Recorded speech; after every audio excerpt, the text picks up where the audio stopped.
Waheguru Ji Ka Khalsa, Waheguru Ji Ki Fateh. My name is Jasleen Kaur, and I'm a transcriber on the Guru Granth Sahib Project. We're excited to announce the release of Sheikh Farid Ji's first 15 Saloks or stanzas in a series of releases. Sheikh Farid Ji also might be familiarly known to you as Baba Farid Ji. He's a 12th to 13th century Sufi, and also one of the 15 Bhagat contributors to the Guru Granth Sahib, also known as the pioneer of Punjabi Sufi literature. The title of Sheikh is really important here. It can be understood from two angles. One of like just straight up a religious title, a preacher or a minister, but also more deeply as something that denotes particular social and political positioning of high status. So in these series of Saloks, you'll see that Sheikh Farid Ji self-identifies as a Sheikh, which suggests that he acknowledges his position of power and influence and privilege. And you'll also see a lot of references that are Quranic or largely like Islamic, because he is a self-identified Muslim, a Sufi who follows Sharia or Islamic law. So he's very much like situated in these very particular religious and legal systems, and his Saloks often comment on those things or refer to them implicitly. In these Saloks, we see Sheikh Farid drawing on cultural understandings of marriage ceremonies and wedding traditions to explore this larger idea of death as a kind of like universal wedding that all seekers eventually experience, or all people, I guess, is a better way to say it. And in these Saloks, he urges us as seekers towards devotion to IkOankar, to the One, and offers both personal and global reflections on the true purpose of life being making an effort towards that devoted relationship. So that's a whole lot, but I thought I would give you that context and then tell you about two Saloks that have really stuck out to me, because there's something very cool that happens in Sheikh Farid Saloks, which is that every so often the gurus offer a Salok after one of his Saloks that maybe expands on an idea or clarifies or like makes an idea more vast and nuanced and maybe a little even more compassionate, because Sheikh Farid Ji's tone is very straight talking, which I do appreciate. But so I wanted to take you guys through Saloks 12 and 13. In Salok 12, Sheikh Farid writes, Farida, so self-address, Kalni Jinna Naravya, Tauli Rave Koe, Kar Sai Syo Pirhari, Rang Navella Hoy. O Farid, those who did not enjoy IkOankar while having black hair, hardly anyone enjoys IkOankar while having gray hair. Attach love with the beloved sovereign, its color is new every day. The beloved sovereign, the beloved owner, you could also say.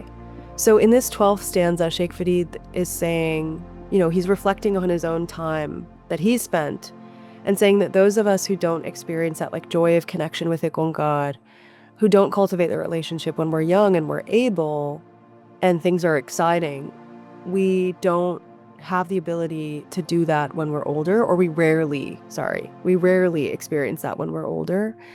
And, you know, I think there's like so much truth to this. We like think that spirituality is for when we're older and things in our lives have like calmed down. We think that when we're young, we're going to like have fun and put off spirituality till later. We think that that's like the time for connection with the divine is when we're in our old age. And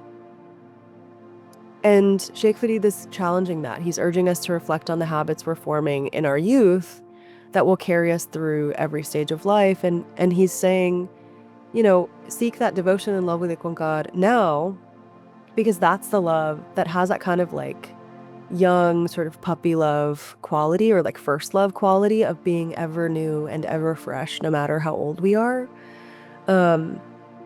We all, I think maybe, or we will, if we don't know already, we know that like feeling of worldly love and relationships where there's this sense of excitement at a budding relationship, of the newness it brings and the way that like it seems to like change shape and color with each day. And eventually that love sort of stagnates. And we also comment on these things when we're like, oh, you're like an old married couple, right? Like there's something that changes in the relationship.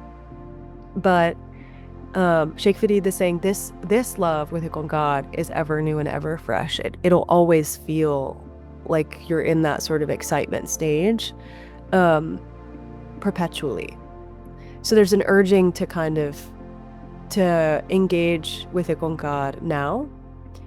And then we come to Salok 13, where Guru Amar Das Sahib takes that idea and expands on it. And Guru Amar Das Sahib says, Farida, Kali Tauli Sahib Sada hai, Jeko Chit Kare, Apna Laya Piram Na Lage, Je Loche Sab Koe, Eho Piram Pyala Khasam Ka, Je Pave Te De.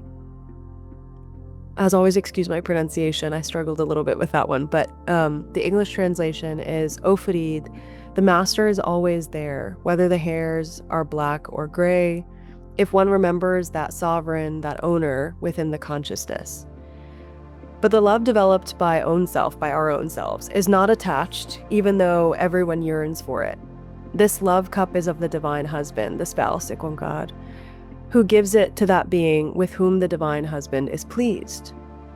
So this expansion is really important because we have to remember Guru Amar Das Sahib becomes Guru at age 73. So he knows from really personal experience that it's never too late to engage in this relationship. He discovered the love of IkOankar at that age, and he understands the nature and will of IkOankar to center on grace, which is not to say that Sheikh Farid doesn't know it to be that way, but he's emphasizing that grace in his stanza that follows.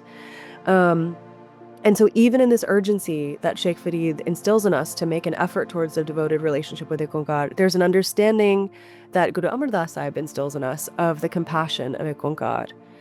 And he emphasizes that that one is always present regardless of age. So that color of the hair on our head actually ends up being irrelevant. It's actually never too late to begin. And he emphasizes too that the love that we want so badly, even as we make an effort towards it, only really takes root, like attaches itself through the grace of the one. And so all we can do is make that effort and kind of prepare ourselves. All we can do is try to cultivate the virtues within ourselves so that we may become pleasing to the spouse, to IkOankar. And we can exist in that sort of ever new, ever changing, ever fresh love if we make that effort towards cultivation, towards praising the one, remembering the one, inculcating the virtues of the one, and preparing ourselves to receive that kind of cup of love. So these are things that have kind of hit me, I've been thinking a lot about, but I really encourage you to explore these Saloks on your own. They explore a lot of things about like what causes us to be in forgetfulness. They offer remedies. They show us how to cultivate virtues, remembrance, devotion, and humility. They remind us often that our time is limited and that we ought not to delay. And they show us how we might experience that bliss of connection, how we might use the rest of our time here wisely, how we might make these lives fruitful before the day that we are to be wed. So as always, there's commentaries, there's translations, there's transcreations, there's footnotes and dictionary entries for you to explore and to sit with and see what Sheikh Farid Ji is saying to you directly and lovingly and with a sense of humor. Waheguru Ji Ka Khalsa, Waheguru Ji Ki Fateh.